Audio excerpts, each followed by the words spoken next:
Hey there, this is John from Heroes and Legends, and today is March 9th, 2015, and it is the first day of the second week of Dragons of Tarkir Spoilers. We have 11 new cards to look at today, so we have quite a few.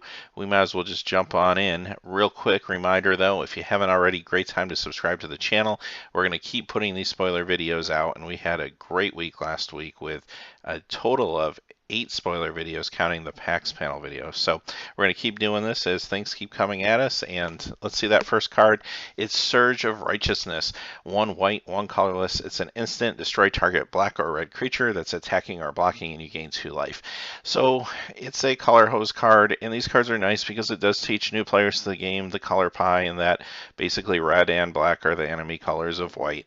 These cards kind of have to exist, but quite honestly, there's nothing too exciting about this. It's an uncommon. It's going to be in your sideboard when you play limited, and then if you're playing white and you happen to be up against black or red, well, fantastic. You might be able to sideboard this in for some value. That's about the length of it. Once in a while, these color hose cards do make it into standard if there's a monocolor deck that's just really warping the format.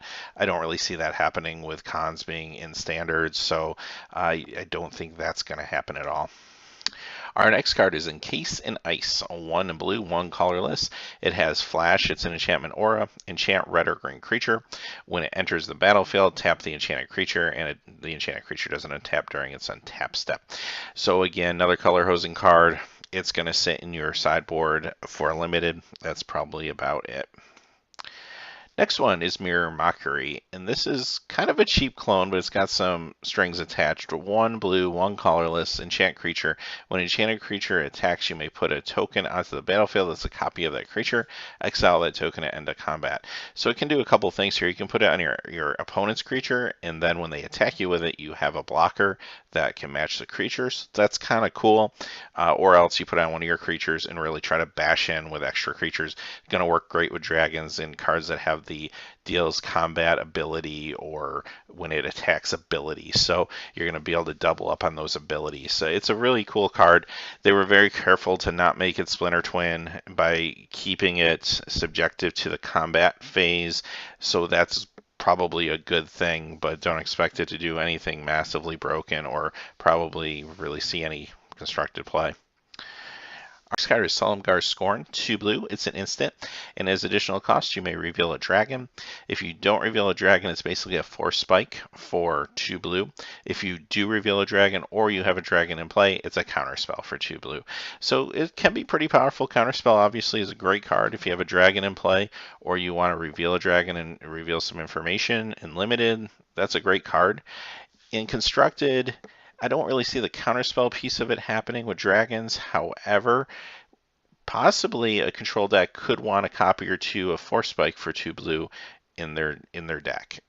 It depends on what other removal is available. If there's better removal available, then it probably won't make it into constructed. But if this is something that a deck needs, it may try to use this. So pretty decent card, definitely good in limited. Our next card was spoiled from a Japanese language card. It's been translated. It's Hedonist's Trove, a 2 black, 5 colorless enchantment. When it enters the battlefield, exile all cards in target opponent's graveyard. You may play land cards exiled by Hedonist's Trove. Once per turn, you may cast a non-land card exiled by Hedonist's Trove. So this is a really unusual card, and I don't know what's going on with Black lately with their rares and mythic rares, but they've been getting these really splashy cards that don't have a whole lot of substance. This is very expensive and very conditional. You have to use it on an opponent's graveyard, so that kind of takes away any ability from you doing anything manipulating your graveyard. You might need to exile your opponent's graveyard at some point. That's cool. And then you can cast cards from it, but it's not letting you cast it for free, so you would have to have the mana to cast it. However, if their lands are in there, then you can take their lands to cast it, but what are the odds of that? To me, this felt like it started out as some sort of fixed version of Yawgmoth's Bargain, and then they realized that even that was too good, and it just kept getting watered down. Does anyone else get that vibe? I feel like they said, well, maybe Yawgmoth's Bargain would be okay if we did it for 2 black and 5 colorless. They play tested it, and then realized it wasn't. It was still broken, and then they started adding clauses to it. I don't know. That's just how it works in my imagination, I guess. But I don't know who's using this card. It's obviously not something you probably want to put in your limited build. It's, maybe there's a way to break it and construct it that I'm missing, but I'm just not seeing it. Next card is Self-Inflicted Wound. 1 black, 1 colorless, sorcery. Target opponent sacrifices a green or white creature. If that player does, he or she loses 2 life. Another Color Hose card. Again, it's going to be limited to your limited game sideboard. And this one may be the worst of the bunch we've seen so far, just because now it's also, on top of being a Color Hose card, it's letting your opponent choose which creature to sacrifice if they have multiple green or white creatures. So not that strong. Next one is Crater Elemental, 1 red, 2 colorless. It's an 0/6. You can pay a red and tap it to sacrifice it at any time, and it will deal 4 damage to target creature, so it is removal. It also has the formidable ability, 1 red and 2 colorless. As long as you have total creatures on the board of power 8 or greater, it gets power 8 until end of turn. So that's a decent house for late game. It's going to be a fine limited man. You'll put him out there as a nice blocker early game. If you run into trouble in mid game, you can blow him up to blow up a creature. And if you don't run into trouble, then fantastic. Late game, you have an 8/6. So good limited card. That's about it. The card is Dragon Roar, and it was spoiled as a foreign language card. It's 1 red, 1 colorless instant. As an additional cost, you may reveal a dragon card from your hand when you cast it. It deals 3 damage to target creature, and if you reveal the dragon card or you control a dragon when you cast it, it also deals 3 damage to that creature's controller. So this is a really fine card. Take the dragon claws out altogether, and it's Lightning Strike, and Lightning Strike's awesome. You're going to play that, and it can see constructive play. Lightning Strike sees standard play. This is a chance for, at least for a short period of time, for players, if they really wanted to, they could have basically more than 4 Lightning Strikes in their deck. If it's in limited, it's even better, because in some cases you may have a dragon that you're able to take this card and do 3 damage to a creature and then 3 damage to your opponent's face. So very fine card, excellent. Our next card is Dragon Whisper, 2 red. It's a 2/2. You can pay 1 red, and it will gain flying till end of turn.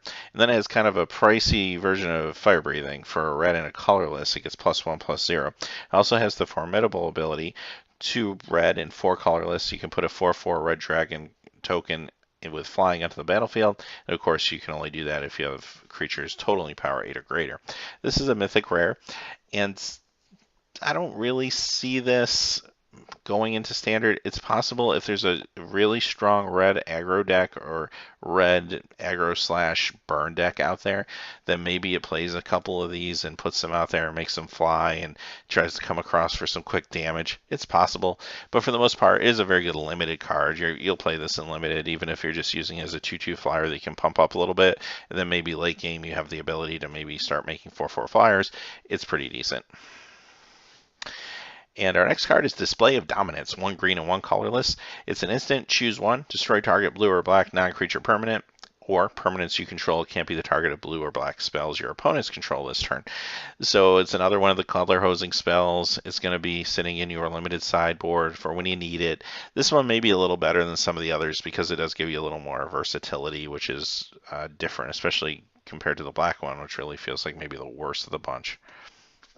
Our last card today is Culligans Command, 1 black, 1 red, 1 colorless. It's an instant. You get to choose 2 out of the 4. Return target creature card from your graveyard to your hand, or target player discards a card, or destroy target artifact, or Culligans Command deals 2 damage to target creature or player. So here's the next one in this command cycle, and this one feels nice. I like the power level for what it's costed at. You read those 4 things on the card and nothing really feels like it's game warping, but then when you think, I can play this card for 3 as an instant and do 2 of those things, that's pretty significant. And there's probably one of those things on the card you're really going to want to do at the time, and most of the time it maybe deal the 2 damage to a creature.